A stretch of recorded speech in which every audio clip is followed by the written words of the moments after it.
Busco un lugar para vivir y descansar, donde no hace falta ni llamar. El mensaje de hoy se titula Amor o legalismo. Sobre este tema yo preguntaría, cuando hacemos las cosas, ¿las hacemos por amor o por obligación? ¿Intentamos no arriesgar nuestra salvación? ¿Intentamos librar nuestra vida de las consecuencias de nuestro pecado de desobediencia?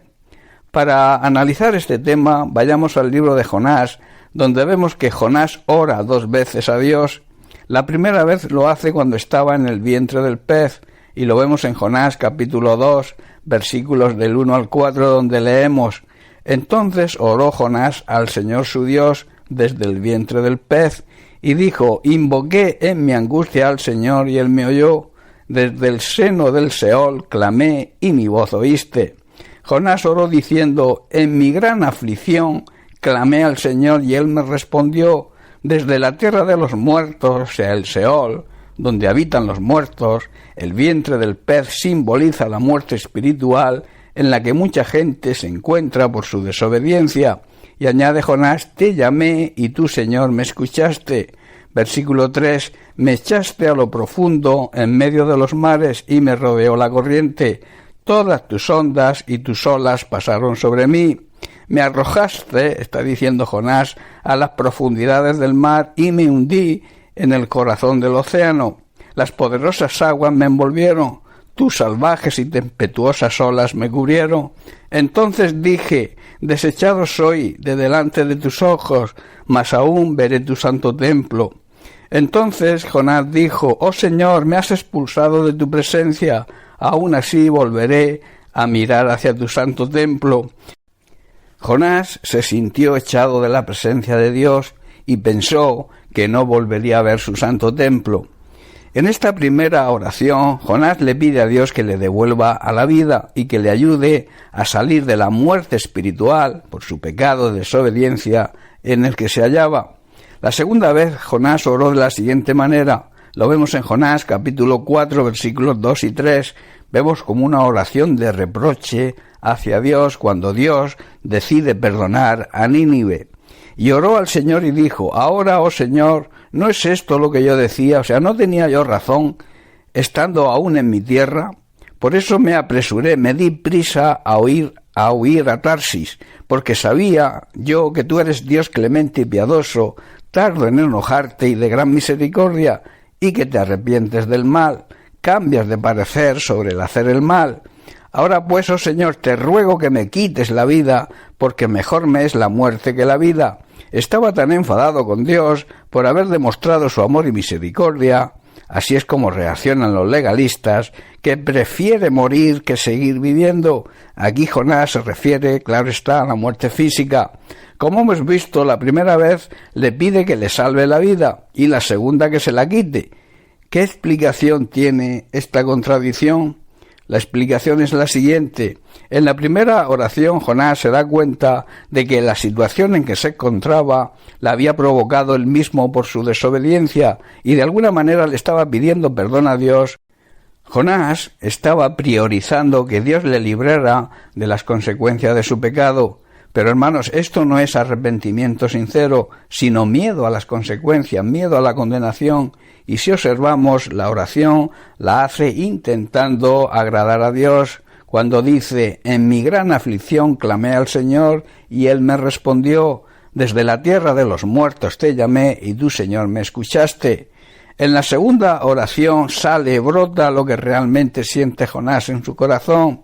El profeta, a regañadientes, anuncia a los habitantes de Nínive que si no se arrepienten serían destruidos, pero realmente él no pensaba en que se podrían arrepentir y que Dios los iba a destruir. Estaba cumpliendo, digamos, un trámite para que él mismo fuera perdonado. No pensaba en el perdón hacia los habitantes de Nínive.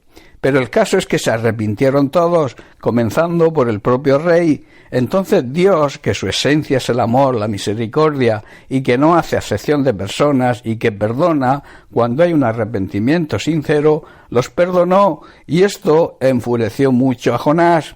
El motivo: en el corazón de Jonás había un gran resentimiento contra los asirios. Recordemos que Nínive era la capital de Asiria, puesto que los judíos eran enemigos de los asirios. Surgen preguntas aquí. ¿Jonás no había comprendido, no sabía del amor y la misericordia de Dios? ¿No sabía Jonás que Dios es lento para la ira y grande en amor y misericordia? ¿No sabía Jonás que Dios no hace acepción de personas? Claro que sí, que lo sabía. Lo dice en su propia oración. Pero en su manera de pensar y su humana manera de ver las cosas, y siguiendo la tradición de sus antepasados, que recordemos eran enemigos de Asiria, no encajaba que Dios pudiera sentir el mismo amor, la misma misericordia con su pueblo Israel y también con sus enemigos, los habitantes de Nínive. Al ver las cosas bajo la obsesión del odio hacia sus enemigos, no se estaba dando cuenta Jonás que él mismo había sido objeto del amor y la misericordia de Dios, siendo enemigo de Dios porque había pecado al desobedecer a Dios. El pecado, hermano, nos hace enemigos de Dios, y cuando Jonás ora y le promete serle obediente, vemos lo que Dios hace: le salva de la difícil situación en la que estaba y le da otra oportunidad. En Jonás 2, versículos 9 y 10 leemos: pero yo te ofreceré, vemos la promesa de Jonás, yo te ofreceré sacrificios con cantos de alabanza, y cumpliré todas mis promesas, pues mi salvación viene del Señor. Dice así el versículo 10, entonces el Señor ordenó al pez escupir a Jonás sobre la playa. Y después vemos en la segunda oración, Dios le trata con suma delicadeza, y en vez de quitarle la vida como él mismo pidió, le da los motivos para que comprendiera que el amor de Dios no entiende de fronteras, de naciones, de razas, y que ama incluso a sus enemigos. Como he dicho, todo pecador es enemigo de Dios, pero si se les predica el Evangelio y se arrepienten, Dios los perdona. Jonás, digamos que actúa de una manera legalista, condenando a aquellos a los cuales Dios quería ofrecerles la salvación mediante su arrepentimiento. La enseñanza de este pasaje podemos resumirla con las siguientes preguntas a aquellos que viven en pecado y por tanto andan en enemistad con Dios. Si Dios perdonó a un pueblo idólatra, a un pueblo enemigo, a personas que según la Biblia no sabían ni cuál era su mano derecha, ¿no perdonará Dios a todo pecador que decida reconocer sus pecados, arrepentirse y reconocer a Jesucristo como su Señor y Salvador personal? ¿No tendrá Dios misericordia y amor por aquellos que muchos legalistas, que hoy lamentablemente abundan en las iglesias, consideran pecadores indignos de recibir la salvación? La respuesta la da el propio Jesús. No he venido a llamar a justos, dijo Jesús, sino a pecadores al arrepentimiento.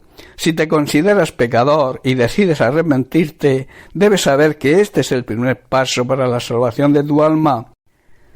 Recuerda, y te dejo con esto, Dios no hace acepción de personas, no existe ningún pecador, por grande que consideres tu pecado, que el amor, la misericordia y sobre todo la gracia de Dios no pueda perdonar. La gracia es el regalo que Dios nos hizo al enviar a su Hijo Jesucristo a morir en una cruz, para que todo aquel que le acepte y le reciba como Señor y Salvador, reciba el perdón y la salvación. Bien, pues hasta aquí el mensaje de hoy. Que Dios te bendiga. Un abrazo.